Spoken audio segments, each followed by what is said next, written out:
అధికారంలోకి వస్తే రాష్ట్రంలో కరెంట్ ఉండదు, నేనుంటేనే బాగుంటుందని చెప్పి అనేక సందర్భాల్లో మాట్లాడినటువంటి టిఆర్ఎస్ ఆనాటి పెద్దలందరికీ ఒక మాట నేను చెప్పదలుచుకున్నాను. ఈ రాష్ట్రంలో కరెంటు ఉత్పత్తి చేసిందే కాంగ్రెస్ పార్టీ. ఈ రాష్ట్రంలో ప్రతి గ్రామానికి కరెంట్ ఇచ్చిందే కాంగ్రెస్ పార్టీ. ఈ రాష్ట్రంలో రైతులకు ఉచిత కరెంట్ ఇచ్చిందే కాంగ్రెస్ పార్టీ.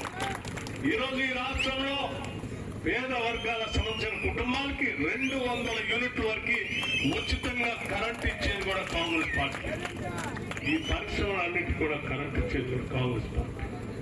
ఎంత డిమాండ్ పెరిగినా ఆ డిమాండ్ సరిపోయే విధంగా ఇటు విద్యుత్ ఉత్పత్తిని చేస్తూనే, అటు రైతులకు ఉచితంగా కరెంట్ ఇస్తూనే, పేదవాళ్ళు అందరికీ 200 యూనిట్లు ఫ్రీగా ఇస్తూనే ఈ రాష్ట్రంలో కరెంటు సక్రమంగా సరఫరా చేసేటట్టు వ్యవస్థని ఈనాటి కాంగ్రెస్ ప్రభుత్వం ప్రజలకు చూపిస్తూ ముందుకెళ్తాం. ఇవాళ అందుకే నేను చాలా ధైర్యంగా చెప్పగలుగుతా ఉన్నాను, ఇవన్నీ కూడా ప్రజా సంక్షేమం కోసం చేసేటువంటి కార్యక్రమాలు. ఇవాళ మనం రాష్ట్ర వ్యాప్తంగా ఉన్నటువంటి ఆర్టీసీ బస్సుల్లో మహిళలు ఎక్కడికి వెళ్ళినా, తల్లులు పిల్లలను చూడటానికి హాస్పిటల్కి వెళ్ళినా, కూరగాయలు కొనుక్కోవటానికి మార్కెట్కి వెళ్ళినా, లేకపోతే వ్యవసాయ పనులు చేసుకోవటానికి పొలాలకు వెళ్ళినా, ఇంకొక పట్టణానికి వెళ్ళినా, మార్కెట్కి వెళ్ళినా, లేకపోతే దేవాలయాలకి, పండగలకి, జాతరలకి, ఇంకో దగ్గరికి వెళ్ళినా ఈరోజు రూపాయి ఖర్చు లేకుండా ఆర్టీసీ బస్సులో ఉచితంగా రాష్ట్ర వ్యాప్తంగా పర్యటన చేసే కార్యక్రమాన్ని ఈ ప్రభుత్వం తీసుకుంది. అందుకే నేను చెప్తా ఉన్నాను, ఈ ప్రభుత్వం ప్రజల ప్రభుత్వం, ప్రజల కోసమే అంకితమై ప్రజల కోసమే పనిచేసేటువంటి ఈ ప్రభుత్వాన్ని మీరందరూ నిండుగా ఆశీర్వదించవలసిందిగా నేను మనస్ఫూర్తిగా మీ అందరినీ కోరుతూ, తప్పనిసరిగా మీ అందరికీ ఒక మాట ఇస్తా ఉన్నాం.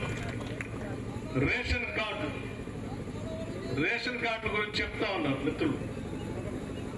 10 సంవత్సరాలు ఎప్పుడు రేషన్ కార్డులు ఇవ్వాలని, 10 సంవత్సరాలు రేషన్ కార్డులు ఇవ్వలే.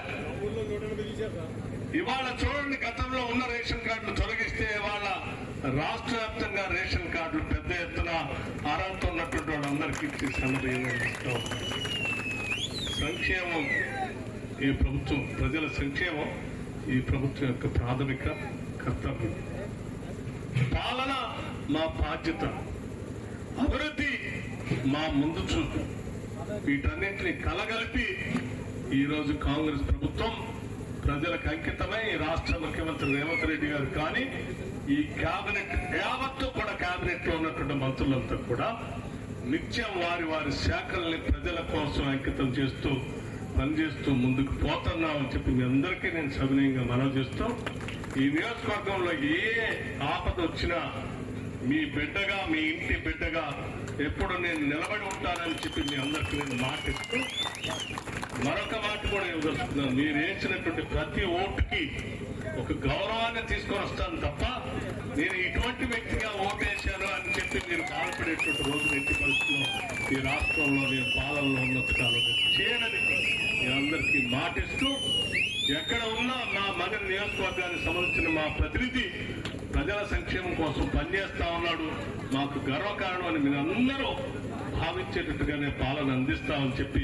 మీ అందరికీ నేను సవినయంగా మరొకసారి నమస్కరిస్తూ ముగిస్తా ఉన్నాను. చరిత్ర సృష్టించినోడు ఇప్పుడు ఆ చరిత్రని తిరగరాయబోతున్నాడు. అబద్ధాల గోడల్ని బద్దలు కొట్టి నిజాలను రాగా మీ ముందుంచబోతున్నాడు. నిజమైన వార్తల కోసం వెంటనే డౌన్లోడ్ చేసుకోండి రా యాప్ని.